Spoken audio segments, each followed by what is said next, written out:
Good afternoon, everyone. My name is Dennis Kratz. I'm the director of the Center for Asian Studies here at the University of Texas at Dallas. Welcome to this special edition of our Asian Culture Forum series. All of the center's programs benefit from the support of our academic partners. Foremost among them, the Crow Museum of Asian Art and its director, Amy Lewis Hoffland, the Wildenthal Honors College and Dean Ted Harpham, the School of Arts and Humanities with Dean Niels Romer, and the School of Economic, Political, and Policy Science with its Dean Jennifer Holmes. This afternoon's event exists thanks to the suggestion and partnership of an extraordinary faculty member, Dr. Kimberly Hill. Like BTS with its blurring of the line between activism and entertainment, Kim Hill represents a new generation of scholars who transcend the categories of education and public act in exciting and extraordinary ways. She shows the inextricable bonds linking scholarship and social activism. I'm proud to have her as my colleague, and I'm very pleased to turn this afternoon's event over to Professor Kimberly Hill. Thank you very much, Dr. Kratz. And thank you everyone for joining us for this special event. We are honored to have Dr. Michelle Cho joining us from the University of Toronto. Michelle Cho is Assistant Professor of East Asian Studies and Cinema Studies at the University of Toronto, where she teaches courses on transnational East Asian film, media, and popular culture. She's published on Asian cinemas and Korean wave media in such venues as Cinema Journal, the International Journal of Communication, the Korean Popular Culture Reader, and Asian Video Cultures. Her first monograph is about 21st century South Korean genre cinemas, and she's currently at work on a project about gender, race, media, and fandom in Korean wave popular cultures. Her writing on BTS has been published online in the journal Flow, a critical forum on media and culture, and the edited volume Pandemic Media, Preliminary Notes Towards an Inventory. She has forthcoming work on BTS, race, and media in the journal Celebrity Studies and the Los Angeles Review of Books. I want to thank the program for critical media studies in the School of Arts, Technology, and Emerging Communication for recommending Dr. Cho as a speaker for us today. And I'm especially excited to hear about her work because it has a local connection for those of us in Dallas. Last summer, there were Black Lives Matter protests in this city, and the efforts to police those protests brought the news about the connection between BTS and Black Lives Matter into the forefront when BTS fans started pouring photos and GIFs and videos of BTS into an app created to report people who were creating property damage or violence during the protests. So I'm looking forward to hearing more about context that helps us understand our popular culture and also helps us understand where we live. And I thank you, Dr. Cho, and I will turn it over to you. Great, thank you so much. I really appreciate this invitation, and yeah, I just wanted to thank Dr. Hill, Dr. Kratz, and all of the people at the Center for Asian Studies at UT Dallas for making this possible, and also for whoever it was that recommended me as a speaker. So I'm going to share a PowerPoint file now, which will give us some images to kind of take us through the presentation. I am a little I'm a little bit of a newbie when it comes to MS Teams. So if there's something that goes wrong, if you can't hear me or if you have trouble seeing the presentation, then please just flag it and yeah, like unmute yourself and let me know. So the title of the talk today is BTS for BLM, K-pop, race, and transcultural fandom. And this is a kind of, I've been working on various drafts of this presentation that I've been working on over the summer and into the fall and winter because, you know, I too was really struck by the rapid changes that were occurring to the way that people were talking about K-pop, about BTS, and about the transition of a media fandom into a group that was being identified as political activists.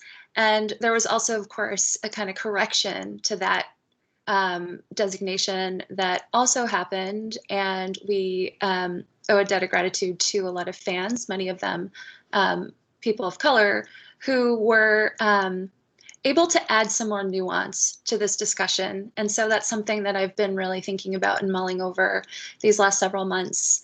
And so I'm really looking forward to hearing thoughts from the audience on what I'm sharing. And I am definitely struck by the local context here because iDallas, that app, and K-pop fans engagement with it did sort of break the story of K-pop fandom and anti-racist activism last May.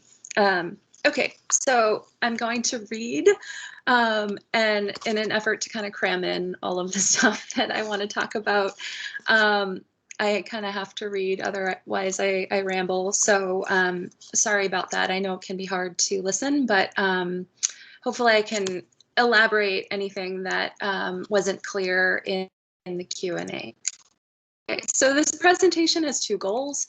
First, to provide an overview of the online organizing and protest strategies of K-pop fans, anti-racist activism following the murder of George Floyd in May 2020, and the subsequent discourse about K-pop's politicization that emerged in media coverage and on social media platforms.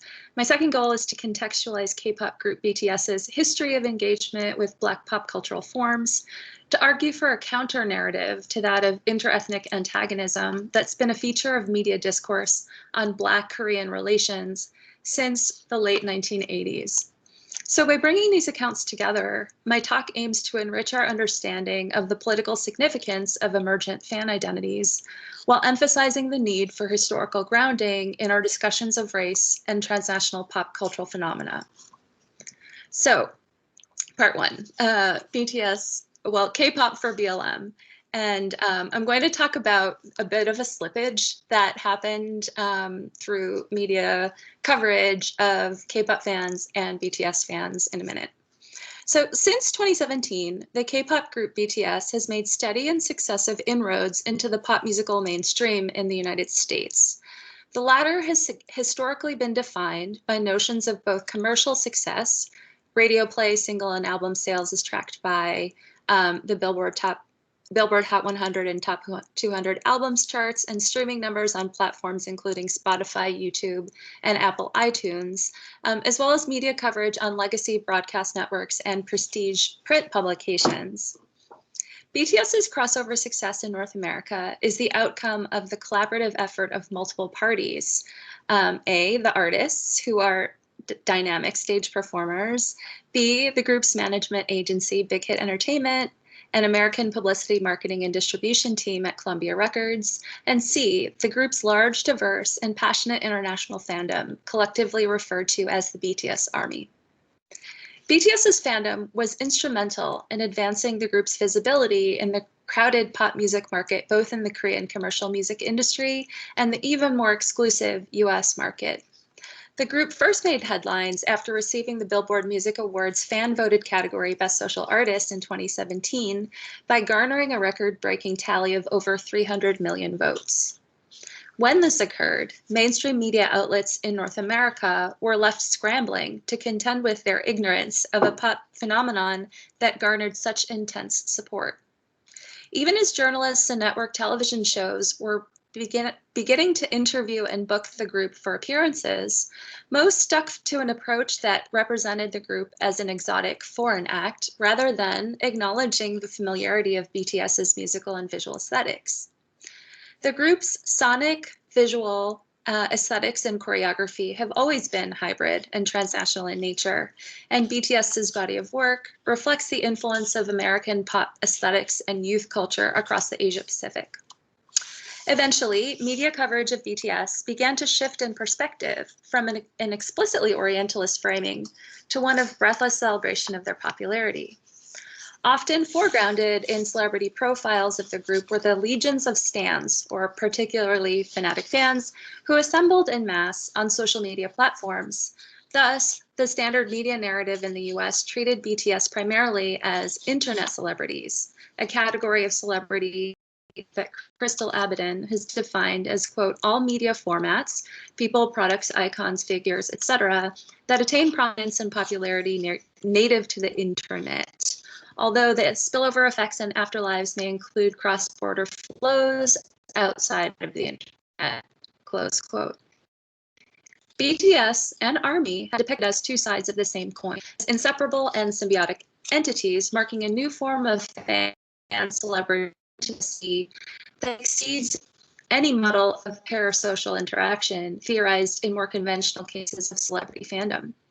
What should be noted is that East Asian idol pop performers are a regionally specific subcategory of celebrity that's primarily characterized by the cultivation of fan-artist codependency. The strength of fan commitments in K-pop at large is a product of an established discourse of fan-artist mutuality, such that fan actions reflect on the artist and vice versa.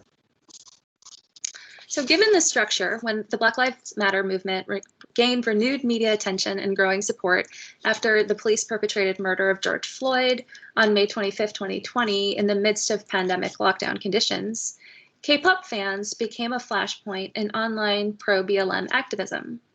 K-pop fan identified accounts on Twitter, in particular, used GIFs and fan cams, which are short video clips of K-pop performances, to hijack attention and render hashtags like White Lives Matter unusable to anti-BLM actors who attempted to rally support on that platform. Fans also used the fan cam clips to spam snitch apps and hashtags organized by law enforcement agencies in Dallas and elsewhere, which were designed to encourage citizens to report supposed wrongdoing by protesters through privately recorded video. Following the weeks of demonstrations by protests catalyzed by Floyd's murder, BLM began to gain broad support across multiple demographics as well as internationally. Declaring commitments to anti-racist causes soon became a corporate marketing and celebrity self-presentation strategy as well. Calls to support BLM were not without controversy within K-pop fandoms, given their broad makeup of transnational fans. Many fans that reside outside of North America defended Korean artists and labels that didn't address BLM, arguing that the groups and companies should not become embroiled in a political debate that, in their view, did not pertain to South Korea. However, several artists and agencies did eventually issue public statements of support for anti-racist action. BTS's management company, Big Hit Entertainment, became an industry leader for anti-racist philanthropy when it made a $1 million donation to BLM organizations. I have some slides here of just some of the media coverage in North American outlets that started to kind of build this narrative about K-pop fans as a kind of anti-racist army. So this is obviously the story about the Dallas Police Department's app, iDallas. And, you know, the coverage ranges from publications like Al Jazeera to Slate to Reuters to later on other venues, including this website, which is quite interesting, called The Conversation, which actually gets academics to write short articles. And so is a kind of, it calls itself academic rigor, journalistic flair. So I'm going to go back a little bit. Okay, so a fan campaign to match Big Hit's donation quickly spread among ARMY on Twitter, raising the matching funds through the hashtag #MatchAMillion in just over 24 hours. This pushed BTS and ARMY back into the spotlight as the representative K-pop fandom in the US. Thus, when North American media discussed K-pop anti-racist activism, they often conflated ARMY, which is the fandom of a single K-pop group, and K-pop fandom at large, a slippage that continues to occur in media reporting on K-pop fans and their roles as political actors. And I would just point you to the fact that these articles that are about K-pop at large all feature photographs of BTS. So that is, I guess, the kind of mainstream media's strategy for attaching their stories to a group that has, you know, a lot of visibility at the moment. Okay, so in October 2020, several months after Big Hit's and ARMY's donations to BLM, BTS and their fandom were still being described as a networked community of fan operatives uniquely positioned to thwart the spread of QAnon conspiracy theories in the lead up to the November 3rd US presidential election. And I'm just showing you here the headline from Bloomberg Business, which published this piece, "No One Fights QAnon Like the Global Army of K-pop Superfans." And there was a lot of discussion on Twitter from fans about the way that their fan activism had gone through this series of different morphing significations. So, you know, initially they were thought of as bots, and then they were teenagers, and then they became these kind of cyber warriors. So fans responded swiftly and decisively to repeated attempts to politicize BTS's and ARMY's donations. Not only did individual fans tweet their displeasure, but the ARMY charity organization One in an Army, which orchestrated the viral #MatchAMillion campaign, also issued a lengthy statement on medium.com outlining a new policy of no longer responding to journalists' queries. So this is the One in an Army charity project Twitter bio, and this is their just a couple of screenshots of their statement. So Bloomberg journalist Olivia Carville had interviewed and quoted the founders of One in an Army, an organization that includes members in multiple countries, for the October 28, 2020 web feature. Their statement aimed to correct what they perceived as misrepresentation by Carville. So I'm just going to read out the part that I've highlighted here. The writer in her article focused on events in the United States that did initiate conversation globally, but to ignore that the fandom is comprised of people from different cultures and backgrounds, and to assume that everyone will prioritize US elections only showcases entitlement and limiting understanding of the fandom.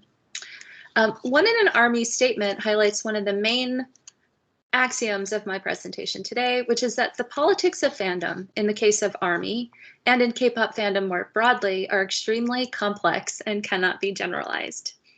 As a transcultural and transnational network, K-pop fandom is a complex system of connections and affiliations. East Asia and North America represent the strongest nodes of this network, according to just one way of tracking or mapping fandom, that is, digital platform metrics. However, not only do K-pop fan activities extend from the center, music markets in the global north, to the margins, the consumption of K-pop and its cultural significance in places like Cuba, North Korea, or Kazakhstan. And I just have a image here of Q-pop, Kazakh pop, which is said to be influenced by K-pop. Fans resent the monolithic and reductive ways in which their favorite groups and their fan identities are flattened by Anglo-American tech, business, and culture writers alike, whose efforts to prove their supposed journalistic neutrality and to distance themselves from fandom usually takes the form of petty snipes, as when Carville describes the members of BTS as, quote, slightly ridiculous figures with their double denims, platform sneakers, and cotton candy pink hair, or a fan interviewee as having, quote, a K-pop conversion story that would sound familiar to a 4chan kid radicalized into QAnon. So we can understand why One in an Army would not want to be associated with this kind of journalism. So I'm going to move on to a bit of a backstory. So we're kind of going behind the scenes to say more about BTS and their relationship with Black cultural forms. But I want to contextualize this in representations of Black Korean relations, since 1992 is a date I put here because that is the date of the LA civil unrest. But it actually goes earlier than that, to news coverage of interethnic conflicts that were happening in inner city North America, starting in the 1980s. Okay, so while attempts to pinpoint the it factor that accounts for BTS's crossover success in the US and the precise parameters of K-pop's political potential are far from definitive, what can be verified is the fact that BTS and other South Korean pop music groups have a documented history of engaging Black American musical forms.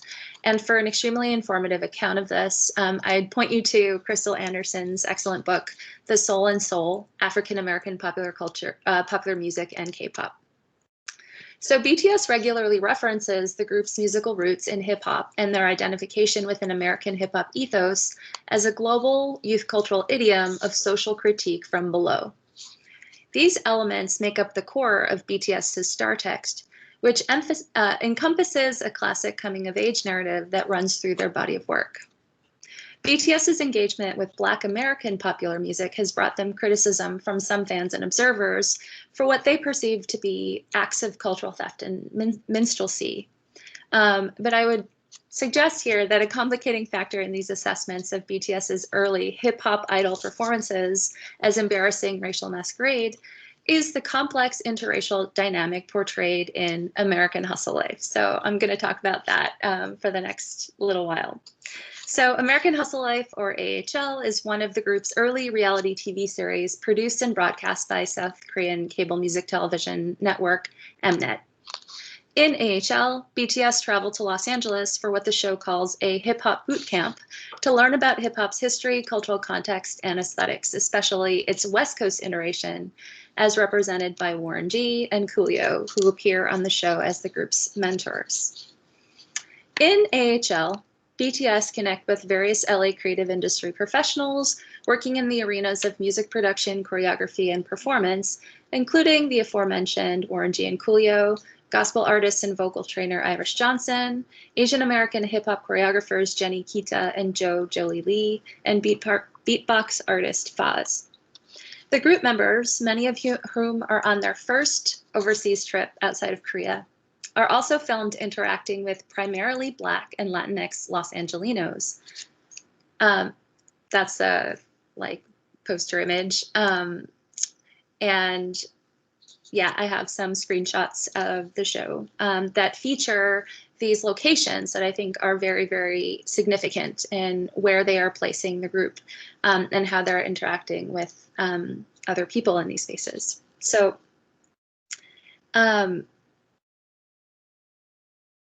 so they're filmed interacting with primarily Black and Latinx Los Angelinos, visiting a swap meet in central Los Angeles, a laundromat in Koreatown, the Santa Monica Boardwalk, and the Hollywood Walk of Fame. During a day-long mentoring session with Warren G, the rapper takes the group on a tour of Long Beach, California, stopping at East 21st Street and Lewis Avenue to reminisce about taking the photo of that intersection for the cover of his iconic 1994 album, Regulate, G-Funk Era. So by focusing on downtown, Koreatown, South Central, and Long Beach, and portraying BTS members as young rookies who draw inspiration first and foremost from earlier generations of Black artists from Southern California, AHL counters the familiar and often repeated narrative of Black Korean antagonism. So this is the group walking around Koreatown. This is them hanging out in Long Beach, and they are trying to write a rap verse or something. And so I also took screenshots of this section of the show, which I find really interesting. And this is the group members watching the 4th of July fireworks display from Disney Hall, which is in downtown Los Angeles. And they weren't previously aware of the significance of July 4th until they hear these fireworks going off, and they are sort of part of the crowd that is kind of oohing and eyeing over these fireworks. And I think that this section is included in the show to kind of show the group's affinity with a certain understanding of America and what America is, and this sort of cultural melting pot idea. And, you know, when they're filmed interacting again with Los Angelinos in these segments from the reality show, they really are kind of engaged in this very sort of diverse multicultural space that doesn't have a kind of dominant sort of white majority culture on display. And I think that that's part of the image of their affinity with America and with the American dream as expressed in these images and places that the group is or the management company and the show is trying to present to the audience. Okay, so this media story of Black Korean antagonism has appeared in headlines about ethnic strife in American cities throughout the late 1980s and 1990s, and reached a peak during the 1992 LA civil unrest following the Rodney King verdict and the lenient sentencing of Soon Ja-do, the Korean-American shop owner who shot and killed teenager Latasha Harlins in Los Angeles over a bottle of orange juice. So the reasons why this image of interethnic antagonism is so important to disrupt is because it's been a convenient way to spur interminority conflict. The LA civil unrest, and I use that term instead of riots, following scholars Edward Chang and Kang Park, marks an important moment of consciousness raising in the Korean American community.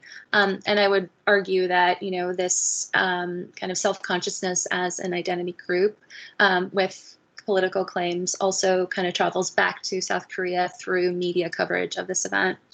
But it gets translated in different ways, which I will try to elaborate. So this marks an important moment of consciousness raising, and it produces both anti-majority feelings among Korean Americans and Koreans. So anti-American, if we think about America as being defined here as a kind of white majority, as well as a set of images that confirm racist stereotypes about urban Black and Latinx communities that have been circulating for a long time. So both of these effects are activated every time the story of Black Korean conflict gets revisited, which is every major anniversary of the 92 unrest. And so we can see this in articles, documentaries, and other accounts that proliferated in 2012 and 2017, so the 20th and 25th anniversaries of the Rodney King verdict. And the narrative was also repeated in media attention on the destruction of Korean-owned businesses in BLM protests during the summer and fall of 2020, which is another reason why it's important to recognize the repetition of this narrative and to find ways to resist it in our daily lives, relationships, and fandom activities. In the context of North American K-pop fandoms, criticisms of Korean artists and management companies' appropriation of Black culture as costume has precedent in fan criticisms of K-pop artists donning cornrows or dreadlocks and performing in blackface, while claiming ignorance of the racist connotations of such gestures. And I would just want to say very simply, these things are not acceptable. So often fans call out the management companies who make the styling and promotion decisions that result in these distressing images. Fans then become industry monitors who intervene on behalf of communities affected by racism and the idol performers who are often thought to be innocent of negative intent and merely in need of cultural sensitivity education. So this is the kind of typical way that fans intervene, is that they maintain their connection, their kind of parasocial like investment in the idol, despite these incidents, because they really are pinning the blame where it is often deserved, which is with the kind of management companies. Fan discourse that's arisen in the wake of the summer of 2020 has sometimes conflated the anti-Blackness of global K-pop fandoms with that of fandoms of US media franchises, including Star Wars and the MCU, which are often understood to be white dominant. So there's sometimes this analogy made between K-pop fandom and its kind of racism that's expressed within it and these other fandoms, media fandom spaces. And I would argue that this is something we need to notice and unpack. So, so this kind of conflation of the fan industry relations and impact of Korean and American pop culture industries is inaccurate for a number of reasons. And I would argue that we need to proceed by returning to history, especially to understand the history of concepts of race and identity in South Korea and in Korean American communities. These spaces do display the global impacts of anti-Blackness. At the same time, these are a result of complex power dynamics and influences against a backdrop of global American pop cultural hegemony and the colonialism of English. Sociologists Nadia Y. Kim and Keung Park, along with critical race and empire studies scholars Lisa Lowe, Lisa Yonyama, and David Theo Goldberg, have proposed that we must rethink the multiple ways that race, racism, and processes of racialization function in a relational rather than a comparative manner. What this means is that rather than taking power and oppression as two abstract positions that can then be mapped onto particular contexts, which uses analogy to compare cases, so the binary relationship of colonizer, colonized, majority, minority. So instead of that, we must think about the histories of interconnection that produce multiple positions within a field of racialized positions and claims. In the context of Korean studies, Vladimir Tikhonov outlines the way that concepts of race in modernizing East Asia during the 19th and 20th centuries were directly adapted from Euro-American scientific racism, which then combined with already existing axes of colorism and caste that resulted in South Korea's dominant ideology of ethno-nationalism. Nadia Kim explains that this notion of racial hierarchies was then reinforced by Korean immigrant experiences in the United States. So while it's absolutely true that Korean society at large and many Korean Americans express anti-Black views, there's a history to this set of beliefs that involves a painful and violent experience of colonial occupation. First by the Japanese, who are thought to be closer in the global racial hierarchy to white Europeans because they were colonizers, and then through American military occupation. The US incorporated South Korea into the Cold War world system as a strategic ally and protectorate, and many South Koreans still associate modernity with American ideas and cultural influence. Persisting with this projection outwards of the modern is a strong defensiveness that gets expressed as ethno-nationalist chauvinism. However, South Korean ethno-nationalism, in other words, the pure blood claim that Korea is a monoculture, already reflects the transnational impacts of scientific racism and eugenic thinking, which were ideas of racialized culture that spread across modernizing East Asia. The United States has maintained military and economic hegemony in the world, and cultural hegemony, we can argue, up until the Trump era, since the end of World War II. It's also been a model of capitalist development that South Korea has sought to emulate since the end of the Korean War. And even in this aspect, there are multiple relational vectors. For example, South Korea's veneration of US-style consumer capitalism maintains its status as common sense because it's also a reaction formation against North Korean socialism. Thus, the function of race in South Korea is both traditional and foreign, and racism and racialization in Asia is also multi-layered with US-specific concepts of race, layering on top of existing regimes of colorism and caste that map onto local class hierarchies and a regional context of national development. Given this unique conjuncture of relational and intersectional forms of race thinking, K-pop artists who seek to adopt the sonic and visual styles of Black American popular culture primarily relate to the Americanness of these cultural forms and the artists who've developed them. In this way, the pursuit by a group like BTS of access to the eyes and ears of American fans still plays as an underdog story compared to Black American musical artists and celebrities idolized by Korean artists, especially Korean artists who engage with musical forms like hip hop and R&B.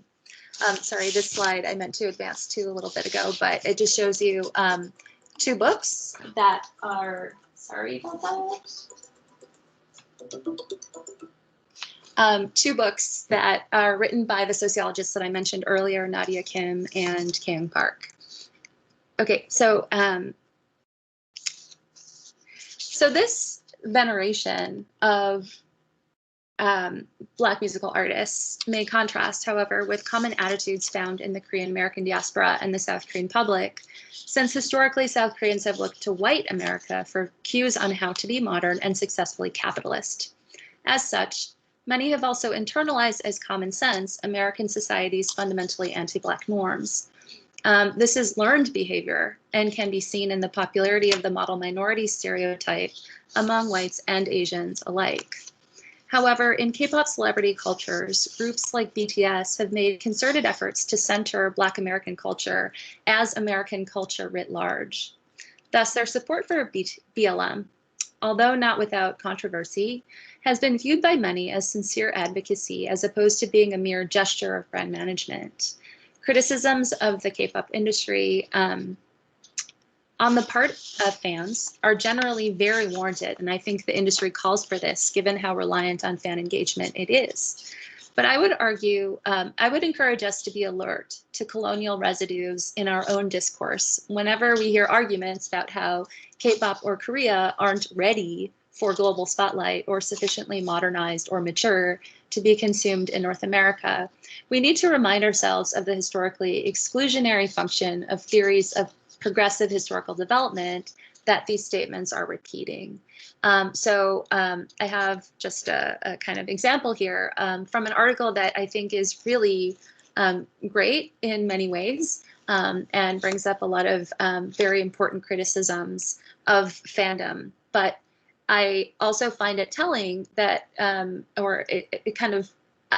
take from this example the need to be very conscious and on guard for the way that our own discussion of the K-pop industry can unwittingly reflect this kind of colonial thinking about race, which is coming through in the statement that, this explanation may be acceptable if the K-pop industry was in its infancy, but repeated infractions throughout its history suggest that management companies and their artists have not sufficiently prepared for the global stage. Because what is coming through in this statement is this idea that as a culture or as individuals, Koreans need to kind of develop past their infancy. So in this kind of developmentalist human development thinking to become mature and therefore sufficiently prepared for the global stage. So the global stage here is presented as some kind of advanced form of human development, and then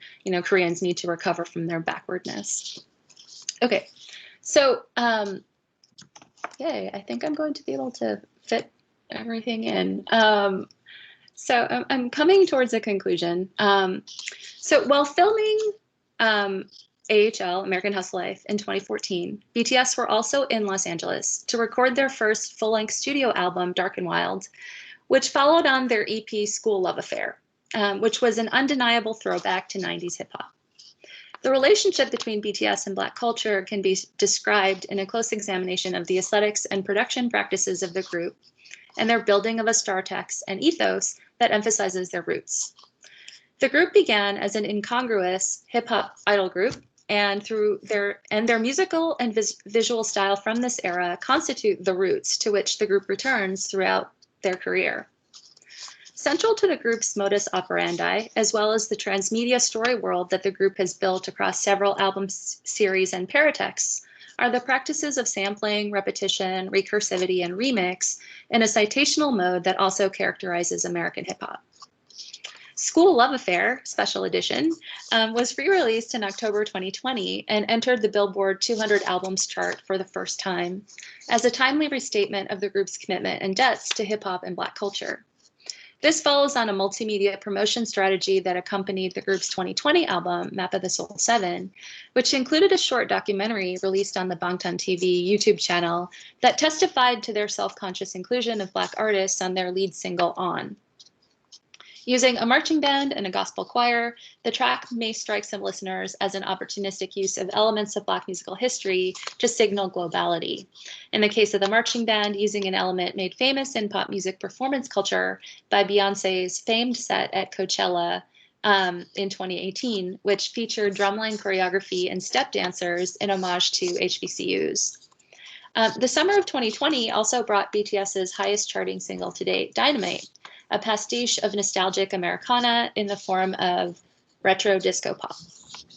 Despite the music video's pastel amusement park aesthetic, the group's choreography unmistakably cites Michael Jackson's dance style as the crucial essence of contemporary pop in general. So presenting Black cultural forms in a thoroughly transnational hybrid performance, one that makes no claim to authenticity and indeed wears its superficiality proudly, and this is Dynamite in my view, may strike some viewers as a deracinating gesture.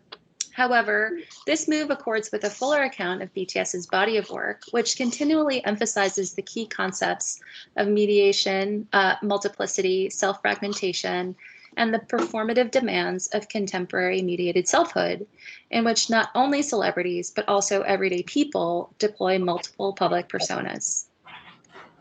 At the moment, the K-pop industry as a whole is shifting its production models toward gaming and content production and virtualization, emphasizing the persona of the idol and the performance of celebrity as separately monetizable elements.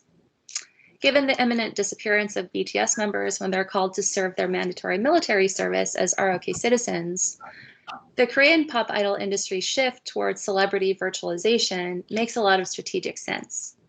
What BTS for BLM emphasizes then is a way that transcultural celebrity, like all celebrity forms, but perhaps in newly emergent ways, demonstrates the fractured character of 21st century subjectivity. BTS model an unprecedented instance of a genuinely global, popular phenomenon, intensified and complicated by the group's practice of direct address to fans, which is the hallmark of the Korean idol pop industry. Thus, their status as global transcultural celebrities makes their engagement with BLM all the more significant and, yes, complicated. So the larger question to draw from BTS for BLM and ARMY's hashtag 2M for BLM have to do with the politics of K-pop fandom, or really any media fandom. The reason why K-pop fan networks are such an obsession of mainstream media and media industry analysts today is because they've shown themselves to be able to manipulate platform visibility. So what do we do with this networking capacity and this level of communicative coordination? It's not as though ARMY are going to become a political party or anything, but there are ways to use fan networks as a platform for organizing in explicitly political ways. A lot of fans resist this because it's impossible to extrapolate a political position from fandom identity.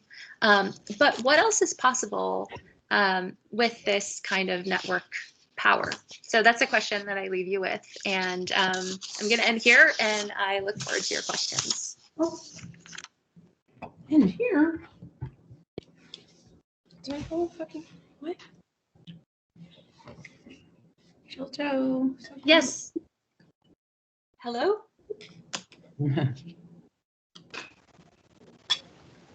Hello. Hi. Yes, please. Sorry, did I cut out at the end? No, I heard you just fine. Thank you very much. Great. Thank you. Thank you. Your talk was fascinating, and as somebody who researches missionaries, the connection to colonialism and how it continues to shape our expectations of what the band should achieve and how the fans should behave. Yeah, that really has my imagination going.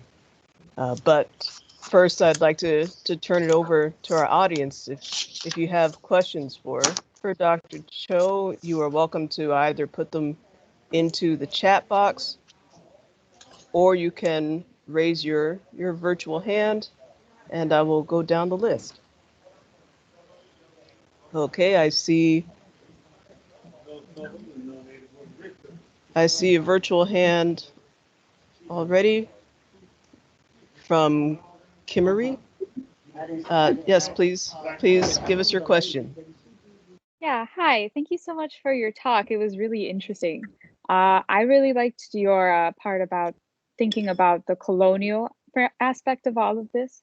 And I also wanted to ask if you've perhaps ever read a book called Love for the Politics of Fandom by Ashley Hink that came out. I think it might be really relevant for your research. So it talks about the different ways fandom can be applied to politics. And when I read it, I was thinking a lot about BTS too. So I thought that might be useful for you. So yeah, back to the part about colonialism. I'm wondering if you could expand on that a little more, just because I found that really interesting. I mean, I guess what I wanted to emphasize in sort of bringing that history to bear on fandom discussions is to really get us to think about how embedded ideas about hierarchy, global hierarchy, are, and the fact that they originate in discourses that we kind of take for granted as defining, you know, like the modern human, the liberal subject, is, you know, understood to be rational and humanistic in all of these ways. But that whole kind of division of who's human versus subhuman or non-human or inhuman, that kind of boundary was only possible in the period when those kind of ideas came into being, because they were part of the colonial project. So it's a really complicated problem, because when we talk about you know, like being ready for the global stage, or, you know, how, I mean, Koreans themselves use this language frequently, and that's another kind of reflection of how pervasive this idea is of really thinking about cultural difference in terms of hierarchy. So I think that we're all sort of embedded in it, and which is why I think we have to be understanding of each other too, because we're all in the same predicament. But yeah, I don't know if that answers your question, or if you have more that you wanted to add, but that's, I guess, where I would start.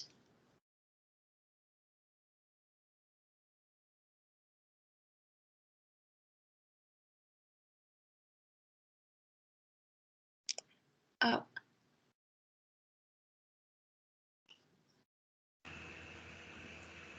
Professor Hill, you're muted.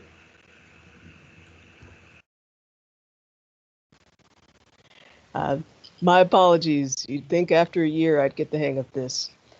We also have a question from Moises Park. So please unmute yourself and ask your question. Hi, thank you, Dr. Cho, for that presentation. I'm speaking to you from Baylor University in Waco, Texas.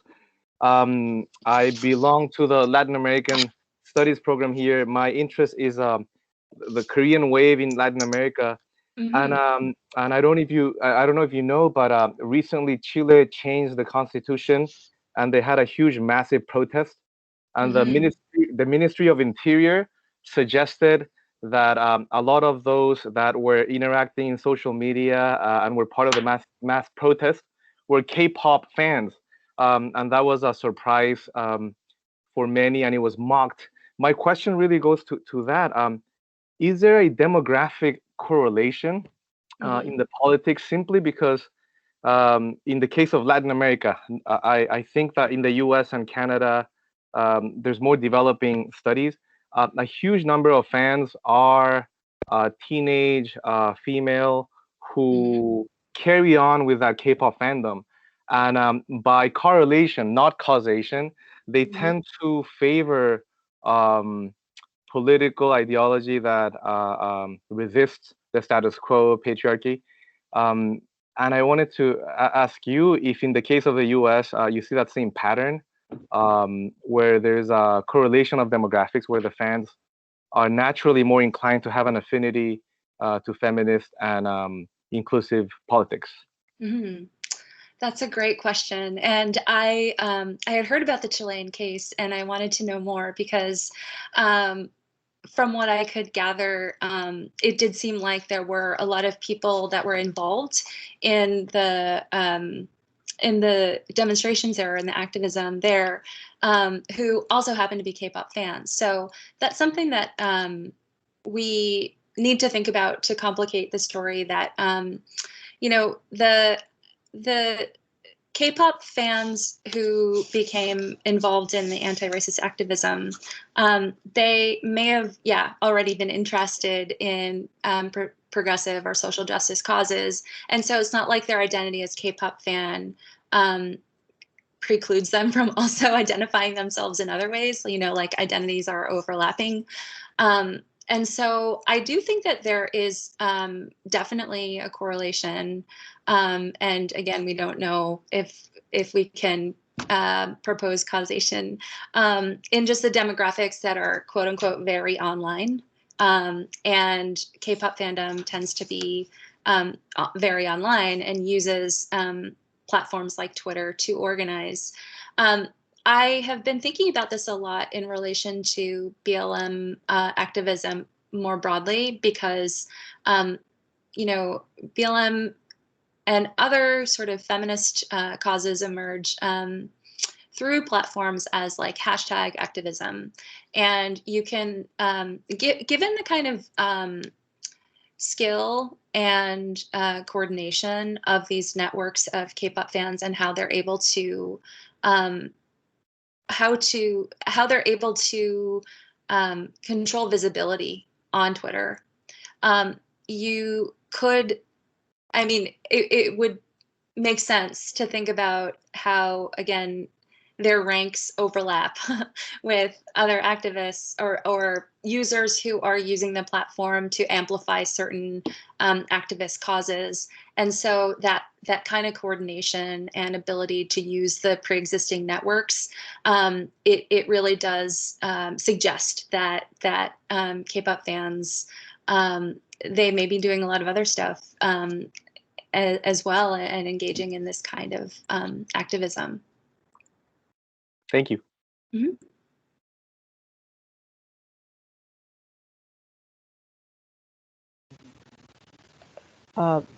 You're welcome to continue asking questions. I see we have a question from Ada. Sorry if I mispronounced your name, but you're welcome to unmute yourself. Yes, thank you. This is the first time. Okay, so thank you. It's Ida. Thank you. I'm not sure if I heard the previous commenter right. So the common misconception about BTS fans are that, they're kind of like screaming preteen girls. Right. And I think if you look, there's been several, I think, like mini documentaries or articles kind of like refuting that. So, for example, there's a mini documentary, I think, called "Who is BTS" by X Celeste, Mm-hmm. and it compares with the yeah, so like it had some surprising results from different primary sources, which is that, for example, that about 24 to 26% of BTS fans are men, and that Mm-hmm. the age range um, goes between, say, in the 20s about 20%, 30s about 20%, and 40s and above about like 24-25%. So that Mm-hmm. kind of like, that's not the typical uh, uh, Western way of looking at BTS as fans. And that's one thing that has Army been concerned about. So anyway, I just wanted to kind of clear that up. And the other thing that X Celeste did in terms of a source was the Ticketmaster, I think, data about who bought tickets to the the would have been latest concert of tour of BTS, and they were again the data again showed that it was much broader and much older Mm-hmm. than is previously been thought of. Mm-hmm. Yeah, thank you for that comment. And I totally agree. And I also want to point people to the Army Census, which is another project that is organized by Army to sort of find information about themselves, right? Like who constitutes the group. I mean, I think BTS fandom is so large that it's really hard to make any generalizations about yeah, who's in it.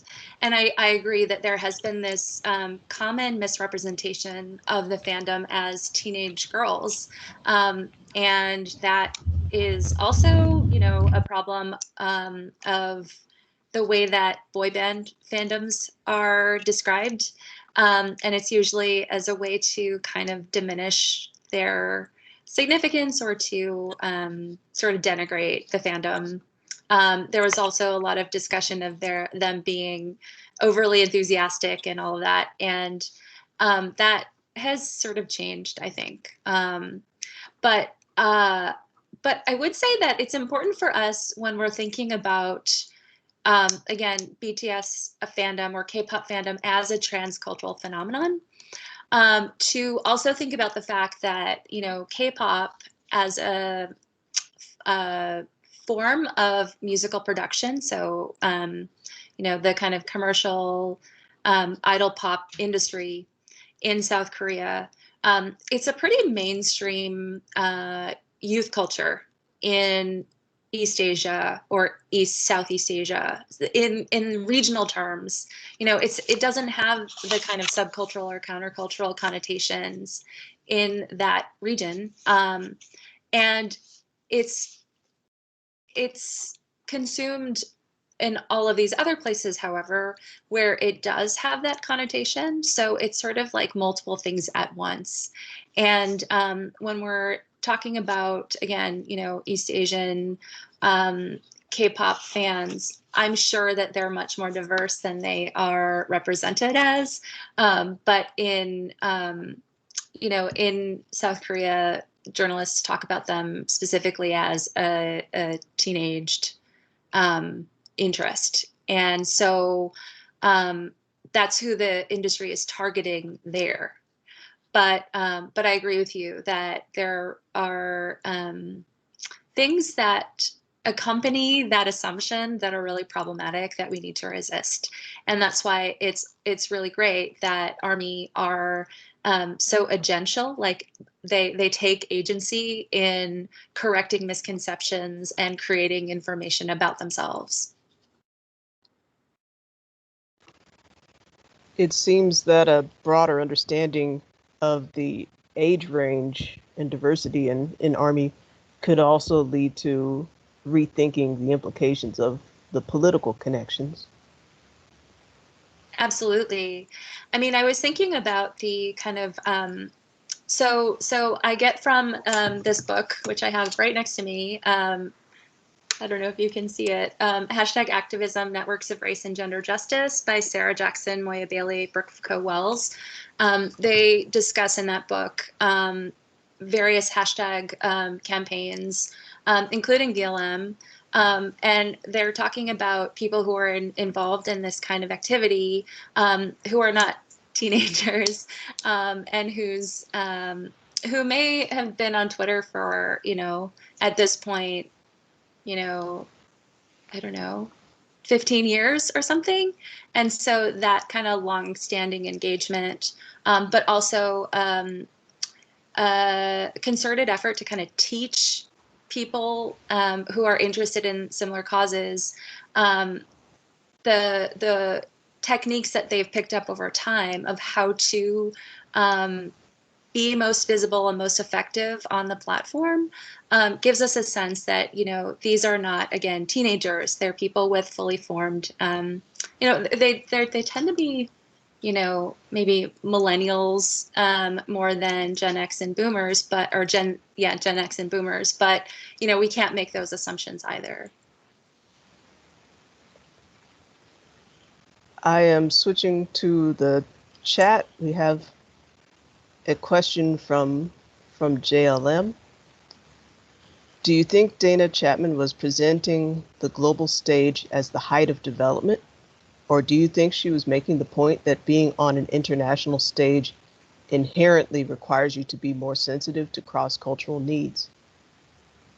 I think that she was making the latter point. And so I think that latter point is well taken. But there's also this idea that, the market, fans, consumers are going to tell you when you are making missteps or when you are not responding adequately to fans who are being harmed by the content that you're putting out.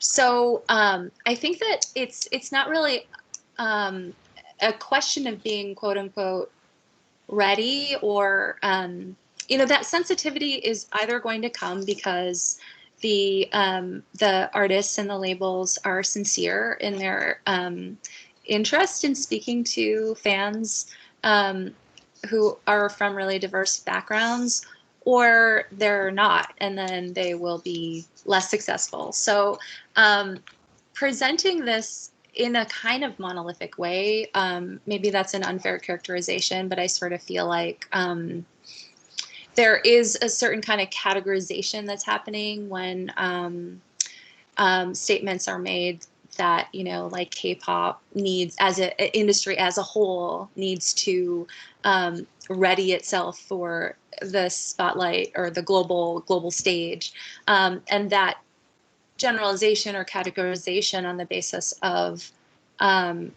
culture or national origin is what I mean by the kind of colonial race thinking that is there. I mean, it's not intentional, of course, and it can, it's often completely unintentional, but nevertheless, it shows something about the kind of stubbornness of this issue, that we need to think beyond national categories, and yet really take into account like geopolitics and history and the like. So that's where I would stand. So I don't want to say that Dana Chapman is a problem here or anything. I just wanted to kind of point out that this idea of a developmental progress towards being, sensitive enough or modern enough or whatever it is to be global is definitely a discourse that I've heard other people also use in K-pop fandom. Thank you. Okay, my cat is here. Hello, Kitty. Extra participant.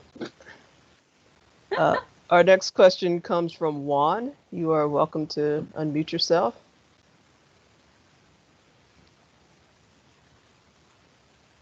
Am I unmuted? Yes. Yes. I can hear you. Hello. Hi. Thank you so much for your talk. My question is more if it's something that came up in your talk, and I think also in your answer to Moises' question. And I'm wondering if you could speak more about how the fact that BTS fandom is not only a music fandom, but it's very much like a transmedia fandom, right? In the sense of how they engage with BTS across different media forms. And the kinds of affordances that being already transmedia, let's say savvy or transmedia engaged, also lend themselves to all of these other kinds of engagement with movements, with social movements or movements beyond their fandom themselves. So we can think of lots of fandoms that are specifically about the music, right, and the connections between K-pop and hip hop. But what about the sort of transmedia aspect of the fandom that helps in this? Oh, totally. I mean, that is such a great point. And hi, Juan, thank you for raising it because, so if K-pop were not transmedia, it would be far less influential or visible, simply because the kind of business of pop music in North America is really concerned with language. And so, in terms of the regular roots of pop stardom, pop musical stardom, those have been sort of off limits for K-pop groups because they sing Korean or, with like English phrases or sometimes Spanish phrases peppered in. And so they really have not had success in getting radio play. And then, it's really after a group has developed a sizable fandom that is visible on social media that Spotify will program the tracks on playlists and that sort of thing. And then they become very, very commercially successful on these like music streaming platforms, but it's the social media fandom that comes first. And so for that reason, K-pop as an industry has had to use video sharing first. So YouTube is a huge, huge driver of K-pop's like crossover success and visibility outside of the Asian region, and also Twitter. And so it's because I think these are platforms and are like apps and interfaces that are sort of integrated into a kind of spreadable media economy that it is so useful. And Twitter is certainly a platform that is really elastic, right? So people use it primarily for political purposes, but they also use it for fandom purposes because, it's about broadcasting and then sharing or resharing. So Twitter is like the ultimate kind of meta media platform where anything that is on it can then be like sent out, broadcast to a bunch of other people, or can be engaged with in various ways. And so absolutely, I think that the platforms that are specific to K-pop's transmedia fandom are incredibly a really big part of the story of this transformation from a media fandom into an activist bloc, if that's if there's kind of accuracy in that description. Thank you. Mm-hmm. Thanks.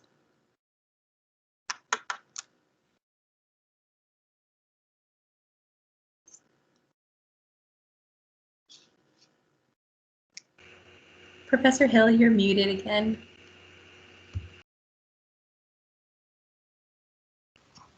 My apologies. I wish I could blame that on my cat.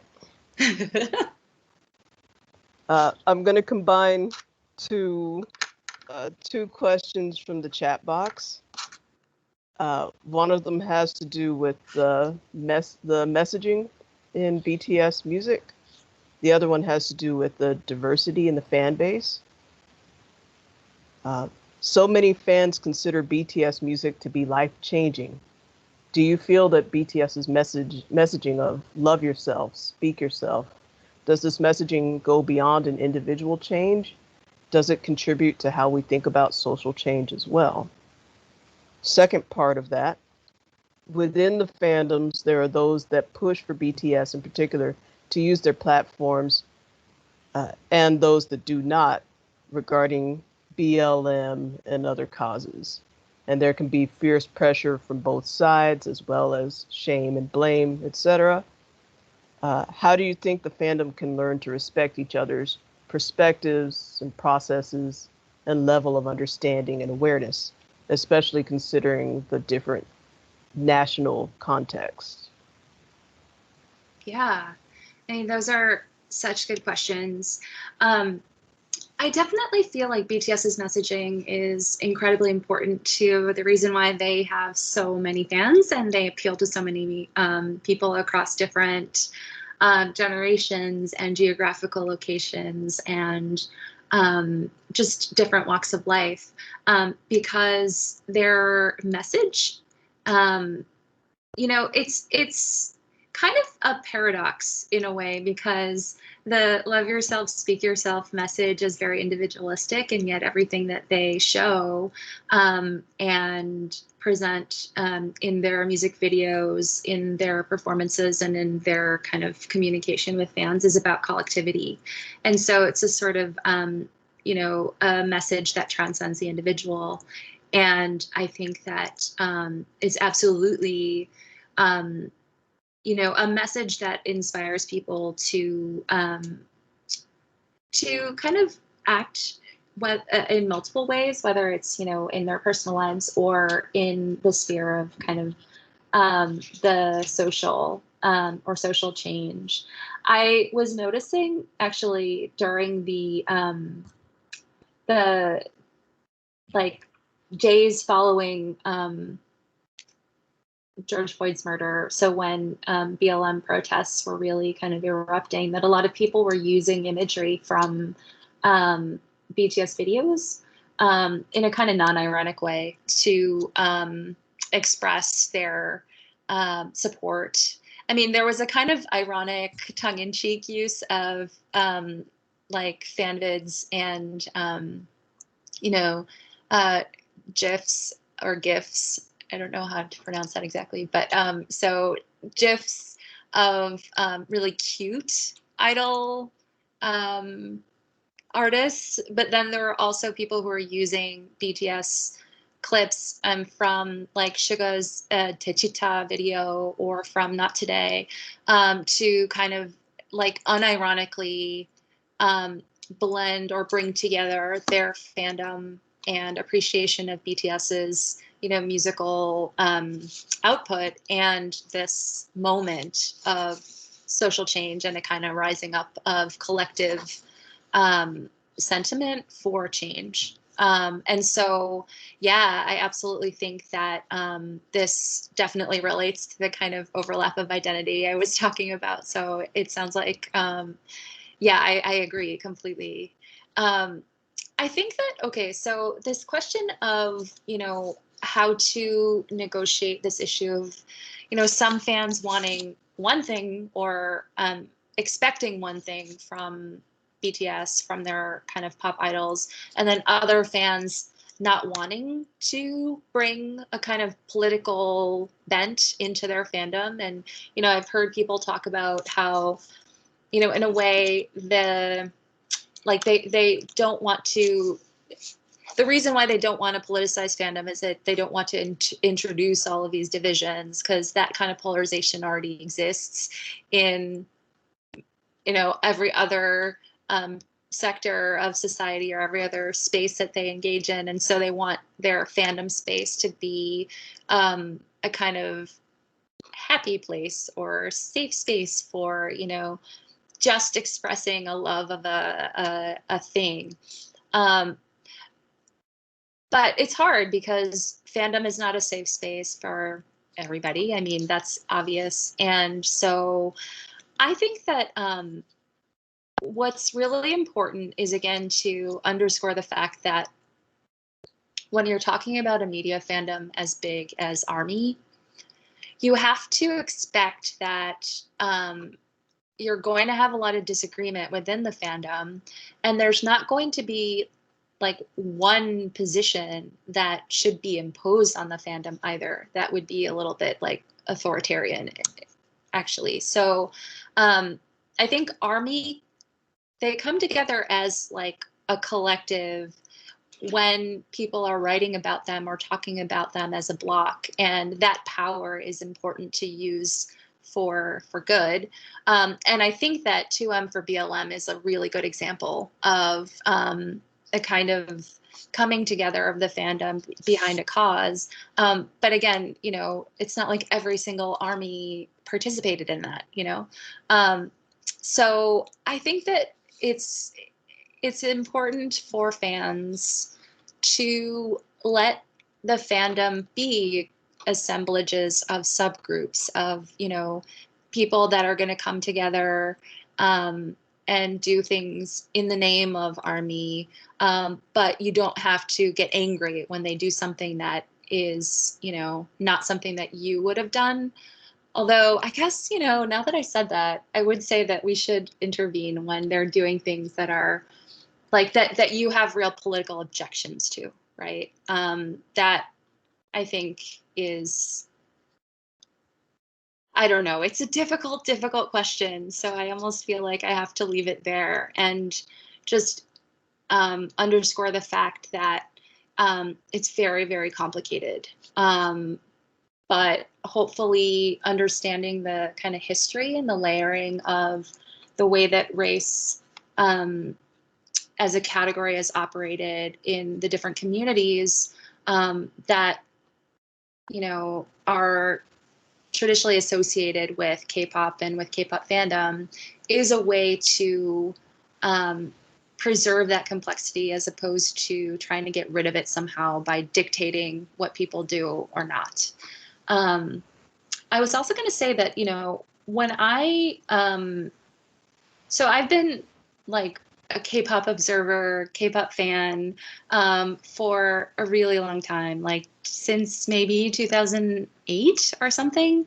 And what I noticed at that time was that K-pop fans in North America were almost exclusively people of color. I know that, there were white fans then too, and, someone's gonna like emerge and say like, no, I was a fan then. And, I'm not saying this like as a categorical determination either, but what I observed was that, K-pop offered a space for people that didn't really feel represented by or that interested in a pop culture landscape that, just didn't offer them either points of identification or content that they were interested in consuming. And so I think that the beginnings of the fandom being defined as a space of diversity and also really it was,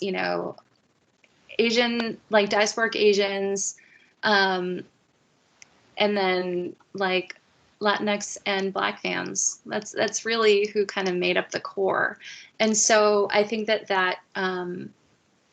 that's expanded a lot, of course. But it's natural to feel like, oh, I don't like the direction that this is going because I've been in it for a long time and it used to represent this. But, you want it to be more popular. You want it to, kind of expand as not so just like narrow and niche interest to really kind of influence the diversity of representation that we see in mainstream popular culture. That's, I guess, where I'm coming from. We have a follow-up to that comment from the chat box, and I'm also going to try to make this a shorter version so that we don't go over time. The follow-up asks about the racial implications of activism within Army. Specifically, is the activism being fueled by the fans of color that you mentioned? And what's the significance of that?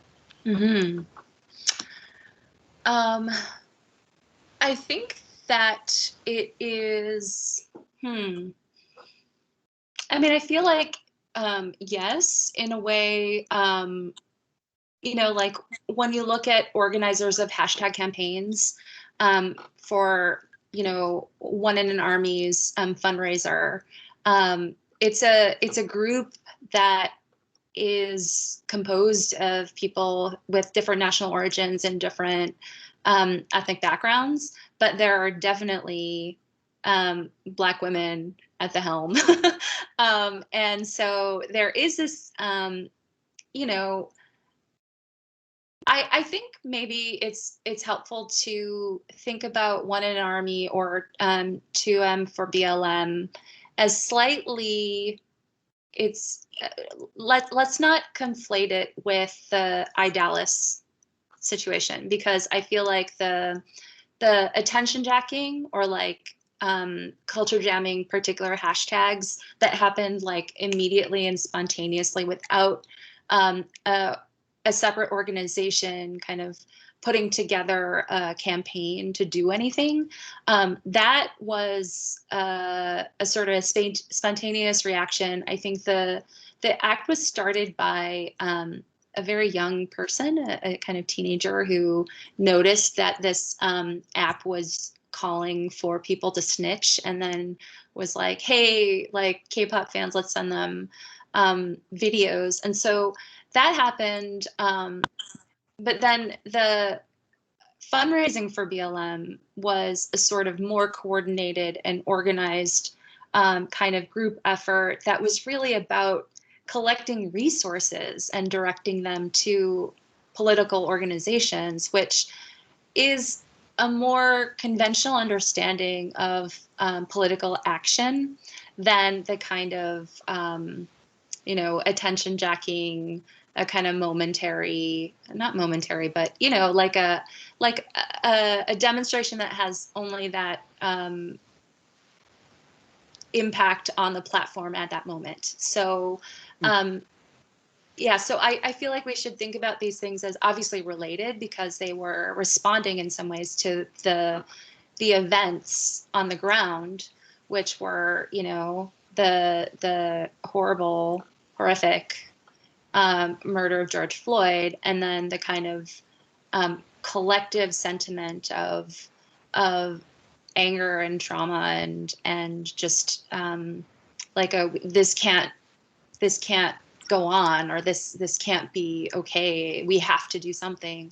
So I think both of those responses were emerging in relation to a similar kind of event, but there are different ways of thinking about the kind of politics of fandom, I would say.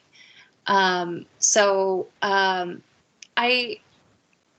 kind of lost track of the question, so I don't know if I answered it. I think you answered it just fine. We have 4 more hands raised.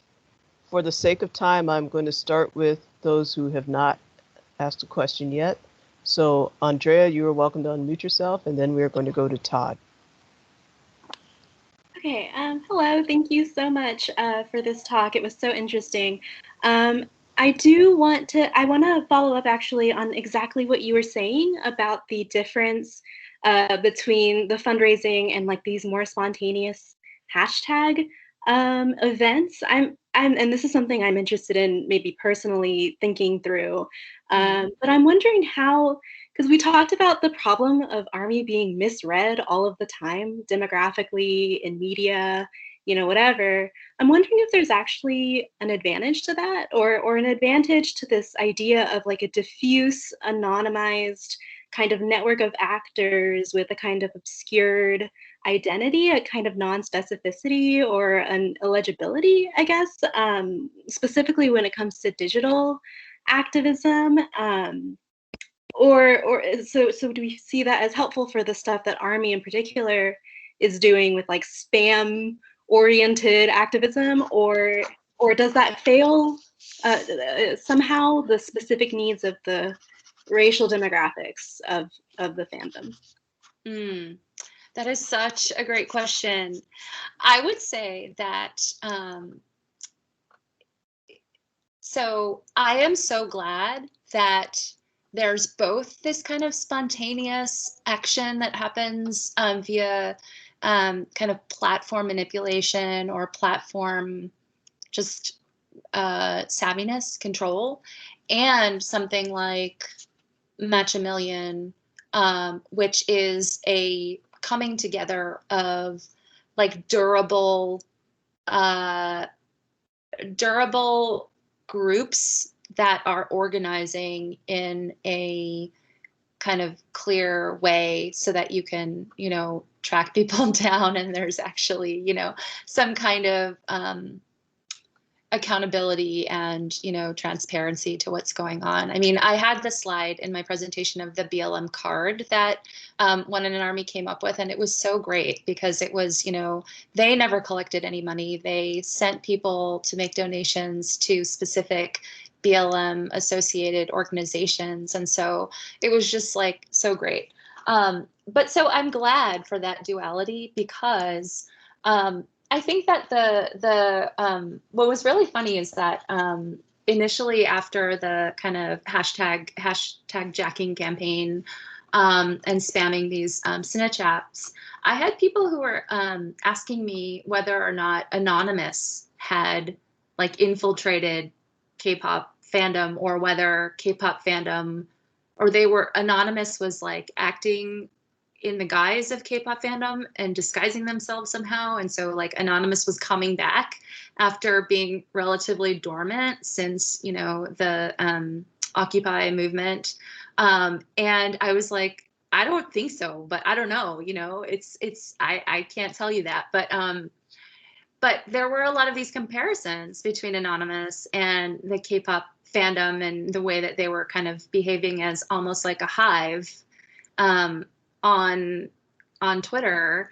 And I think that what's like great about that is that it resists co-option in a way, right? So it's hard to I mean, it's like an unruly group of people who are not going to like, who are very savvy and are not going to listen when you're trying to get them to do something for some other purpose. So, you know, I mean, K-pop fans are really alert to clout chasers, and they're always like, no, you know, you're not going to exploit me and my like online activities.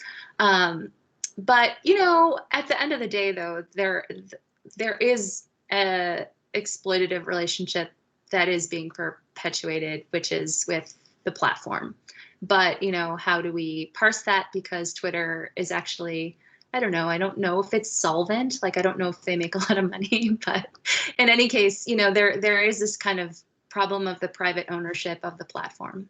But yeah, I think that, you know, having both types is very important. And also one in an army kind of refusing to be co-opted either by the Democratic Party that was trying to get them to kind of be their online army, or other people, right?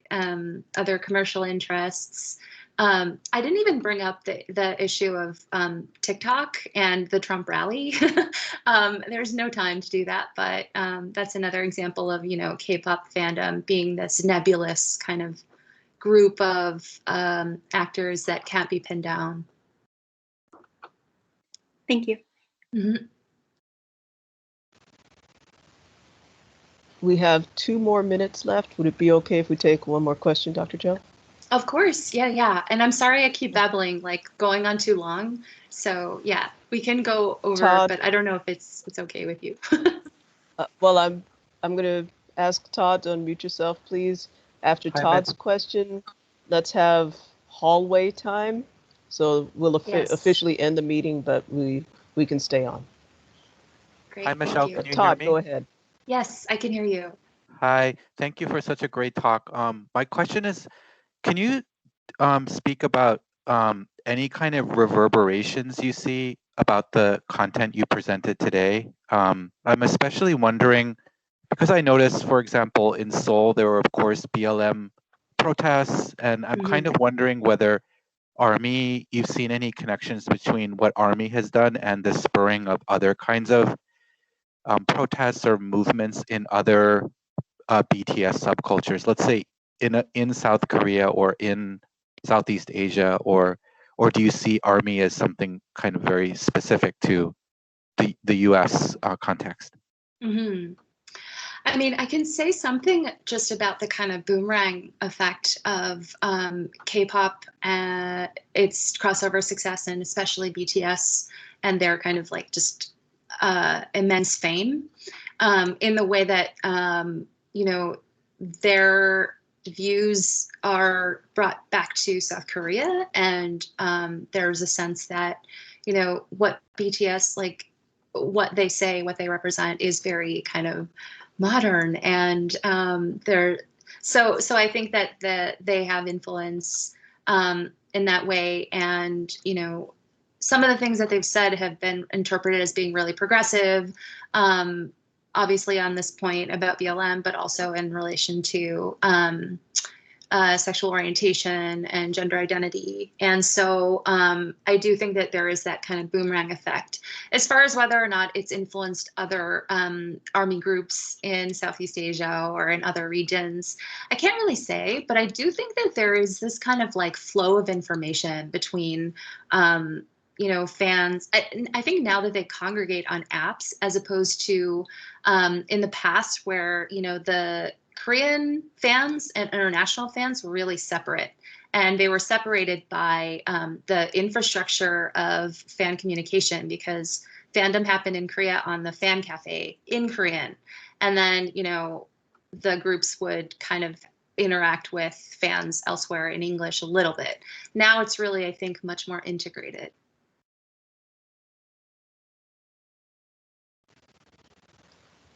Thank you very much, Dr. Cho, for sharing your expertise and your wisdom with us. Thank you for also sharing your cat with us. Thank you. We'll draw the event to an official close now, but we will also stay in the Teams channel for maybe another 10 minutes or so. So those who still have questions, you're welcome to chime in now. To everyone who has to leave, thank you for joining us, and we hope that you will sign in for another Center for Asian Studies event soon.